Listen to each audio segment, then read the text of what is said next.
One of the things that really intrigues me is this idea, and I heard it many, many years ago. I'm not even sure of the original source where I heard it, but it goes like this. When you change the way you look at things, the things you look at change.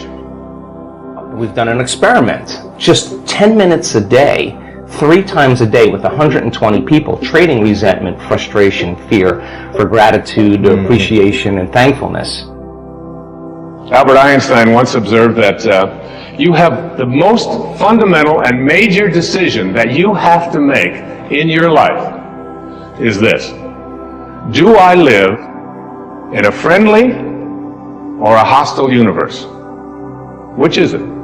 Is it a universe that is filled with hostility and anger and people wanting to hate each other and people wanting to kill each other? Is that what you see? Because when you see the world that way, that's exactly what you will create for yourself in your life. This is from great scientific minds. And the interesting thing is that this is not just a clever play on words, that when you change the way you look at things, the things you look at change. It's actually a very scientific thing, and I'm going to show you that in just a moment. Measuring their immune response, the chemical immunoglobulin A, your primary defense against bacteria and viruses, the best flu shot you'll ever get, lives innately within you. Turns out when you're frustrated, when you're impatient, when you're fearful, the immune system dials down because you're an emergency. It's not that all your energy is going for some threat in your outer world. There's no energy in your inner world for growth and repair. But how do you turn that around? So then, as people begin to open their heart, can that chemical begin to elevate? I mean, you're the one with the struggles and with the difficulties, and expecting somebody else to change or something outside of you to get better in order for you to make your life work at this level that I'm calling intention is something you have to really take a hard look at. It's in here. We have to see, the question isn't whether I'm connected to this field of intention. The question is, how ready am I to keep that connecting link absolutely corrosion-free? 4 days, 50% changed in the 120 people.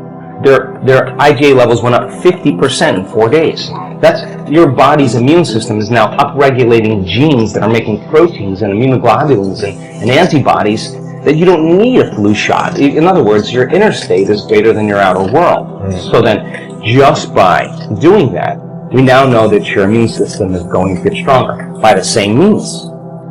I used to ask the question many years ago, from studying philosophy and teaching it for many years, who am I? Who am I? I'm pretty much at peace with that now. I really think that who I am is a piece of the divine source, disguised as an author and a father and a writer and someone who delivers these kinds of talks and so on. It's all a disguise. I remember when someone asked Mother Teresa, what do you do every day in the streets of Calcutta? She had a wonderful, profound answer. She said, every day I see Jesus Christ in all of his distressing disguises. I see the unfolding of Source, the unfolding of God, the unfolding of Spirit in all that I encounter. And I see it in myself as well. And I see that and know that. That's not the question that bugged me the most. Take 120 people or 50 people and measure 7,500 gene regulations. Okay? In 4 days, 2 genes that suppress cancer growth and tumors are activated and upregulated. The genes that stimulate stem cells to go to damaged tissues and repair them, upregulated. The gene for oxidative balance is upregulated. Anti-cancer, anti-aging, anti-heart disease, anti-stroke, anti-neurodegenerative, anti-inflammatory, antimicrobial. Just the body's naturally doing this. The one that puzzled me the most is, where did I come from? Where did I come from? You ever ask yourself that question? I used to ponder that. I can remember I lived in a series of foster homes for a while when I was a young boy, until I was about 9. And I would lay out in Mount Clemens, Michigan, I would lay out on the grass, and I would look up, and I'd see these endless stars. There was an apple orchard out there, and I could just lie there on my back, and I'd just look up, and I'd say, where did I come from? Where did I come from? And it's not about reincarnation. I always liked Eleanor Roosevelt's response when they asked her if she believed in reincarnation. She said, I don't think it would be any more bizarre for me to show up in another lifetime than it was for me to show up in this one. It always kind of made sense to me. It's hard to figure all of this out. A gene for neurogenesis, the growth of new neurons in response to novel experiences and learning. This is 4 days. The gene switches on. The gene for more balance in the pituitary and the pancreas. The gene for the microtubules of the cells, the little fibers that respond to energy and frequency. So in 4 days, we now know that you can change your genetic destiny if you just practice the inner work. We have research to show that 60 days of meditation, 5 days a week, will lengthen your life. The telomeres, the little shoestrings on the end of your DNA, get longer. That means your biological age is changing. So we have the evidence now to show people what's possible. We have brain scans that are so outside of normal that when neuroscientists see them, they're blown away, because the amount of energy that's in the brain during this transcendental moment is hundreds of times outside of normal. Wow. I mean, you can't make your brain do that. Something is happening to you, and that person's having a transcendental moment. And we now know that we can predict it, and we now know that we can induce it. But where did I come from? Where did I come? So you ask yourself this perplexing question, where did I come from? And most of us, when we think about that question, we come up with an answer. And the answer is, as hard as it is for us to even imagine, our parents did it. Well, I think in order for us to wake up, we need a wake-up call. And in 1986, I got the call. I was in a triathlon in Palm Springs, California. I was in the biking portion of the race, and I was negotiating a turn, and the police officer that was helping me to make the turn had his back to the oncoming traffic. So the moment I made the turn, this four-wheel drive Bronco going 55 miles an hour just clipped me from behind, and I landed pretty squarely on the ground and ultimately wound up breaking 6 vertebrae in my spine. So when we think about where we come from, that sort of is the place that we get to in our hearts. But just go back to that moment for a second and understand that, remember what I said earlier, when you change the way you look at things, the things you look at change. Just keep that idea in mind. Because if you go back to the time of your absolute beginning into the material world, I thought this idea that the power that made the body heals the body. I mean, I believe that to this day, and I believe that the quantum model of reality explains healing better than anything. I mean, you can't explain how even a cut heals without bringing in the quantum model. I mean, you can talk about molecules and circuits and chemicals and attractions Cells and and stuff like that. that's really not how it works. I mean, that's a model that's very limited.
is right. Chasing stars and holding you. I can't see the end, but we'll see it through.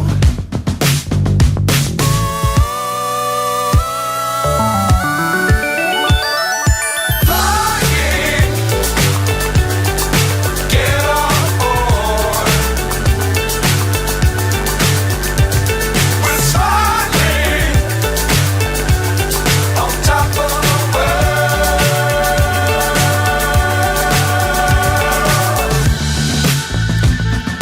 Dangerous times, don't fly too high. Be sure to keep the ground in sight.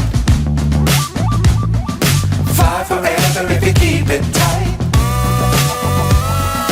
Love the world, but keep the sky on your mind.